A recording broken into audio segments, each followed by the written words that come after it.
Hello guys, I just want to say something about last night's game, Atletico Madrid versus Arsenal. A lot of guys were actually expecting to see a rumble for two teams that both teams they play pragmatically, like they just find a way to grind out results.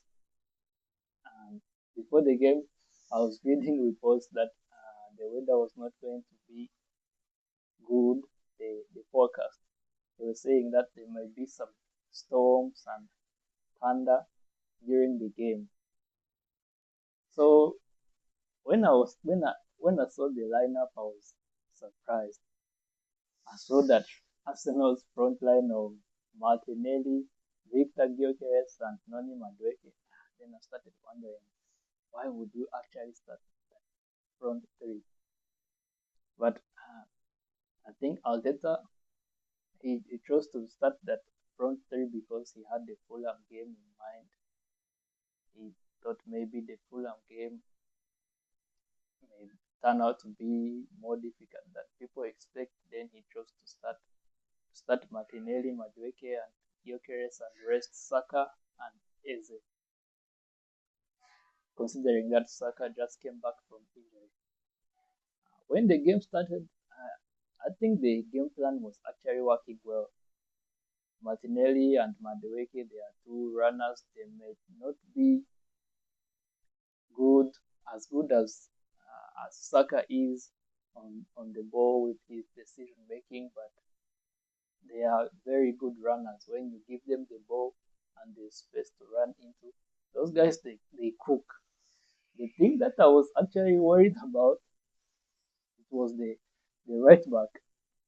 Uh, I was thinking that Ben White was going to start, and he started, and I knew that on that side, that way, Ademola Lookman is, and I thought he was going to get rinsed because Ben White has struggled with injuries this season and last season has been struggling with injuries. And Ademola Lookman, he is known to be pacey. He is good technically, so he was going to cook. And another option was to start Christian Mosquera, but Christian Mosquera is a centre back, so starting him as a right back in a semi-finals game against Atletico Madrid, I think it would have been risky. So I think the Arteta made the right choice by starting Ben White, and I think uh, at the start of the game, Ben White was playing good. He was anticipating. He saw that they were going to give the ball on his side. Then he would try to close that side. But Ben White he has been really struggling this season. I think it's the same thing that happened when Ben White a few seasons ago when Arsenal bought Julian Timber and he got injured like after playing less than 5 games for Arsenal. He tore his ACL. Then he had to spend the rest of the season out. And Ben White played a lot of games. A lot of games. Then later on he got injured. I think it's the same thing that's happening to Timber. Because Julian Timber played almost all the games in 4 competitions. I'm talking about FA Cup, Carabao Cup, Premier League, and Champions League before he got injured. Because Ben White was injured as well. And Palte left last summer as a free agent who Azita used to play as a covering right back before he started putting Christian Mosquera there as a cover up for Julian Timber. I think the game was going pretty well. On the 14th minute, there's this chance. There's this chance that Victor Gyökeres he took the ball and drove it forward, and he actually put the ball in the box for Odegaard to score. If this was like 2023, that would have been a goal because Martin Odegaard used to score those kind of goals, but I don't know what happened to him. don't know what happened to him. He tried to, to dribble out of to dribble away. Then he got dispossessed. He got dispossessed. There were some saves. Raya made some saves. I think the team was playing really well. Julian Alvarez was trying here and there to cause trouble against Arsenal, but the team they defended brilliantly. Then before the end of the first half, uh, Martin Subimendi passed his ball to Victor Gyökeres, and Gyökeres got fouled by David Hancock. Then penalty was awarded to Arsenal, which was converted by Victor Gyökeres. That guy is a beast. He's a beast. His penalties are so strong. If you try to save it, you might end up in the hospital, man. You might end up in the hospital. And the first half ended at Arsenal 1-0 up. Then the second half came. Atletico turned up the intensity. Those guys came. They came. They came with this crazy intensity. They were trying to get the equalizer, and I think is it in the 56th minute they got a penalty. Marcos Llorente volley hit Ben White's arm. I think it came off his body and hit Ben White's arm, but it was deemed a penalty. So Julian Alvarez converted the penalty. He actually took a good penalty.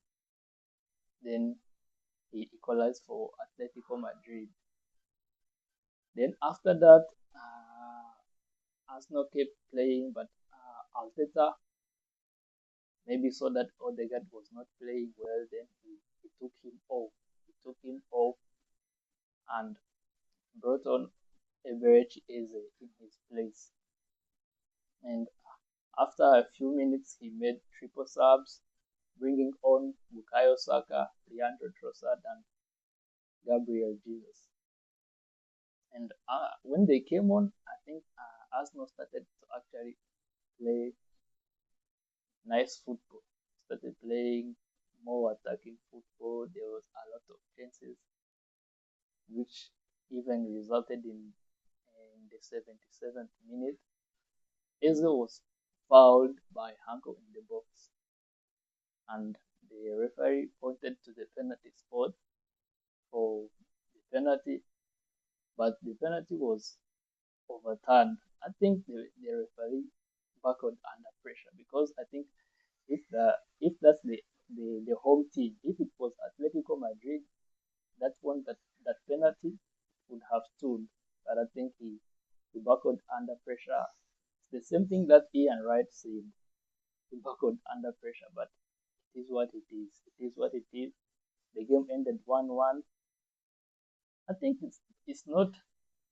I would Arsenal would have wished to win the game at Wanda Metropolitano, but then you wonder how many teams have won at that stadium in the past few seasons. Then you realize it's not a lot. Next game, I think next week we are going to see a really good game at the Emirates. There's still all to play for. I think Arsenal being at the Emirates, it gives Arsenal a slight advantage, but you never know what's going to happen. It's the semi-final of the Champions League. The last time Arsenal hosted Atletico Madrid at the Emirates, Arsenal beat them 4-0 in the league phase of this season's UEFA Champions League. But you can't say it's going to be the same. It's not going to be the same, because Atletico have the capacity to come at the Emirates and win and get to the final. So I think the game was good. I cannot compare it to the game that we watched on Tuesday, the game between PSV and Bayern Munich, which ended 5-4. But I think as a coach, if you watch that game and your team concedes 5 or 4 goals, Arteta would rather swallow Cutlass, he would not allow a team to score 4 or 5 goals against his team. He would crash out before you score 4 goals against his team. Was Arsenal robbed of that penalty when Eze was fouled? Or who do you think advances to the final between PSG and Bayern Munich next week, and Arsenal with Atletico Madrid? Let me know in the comments.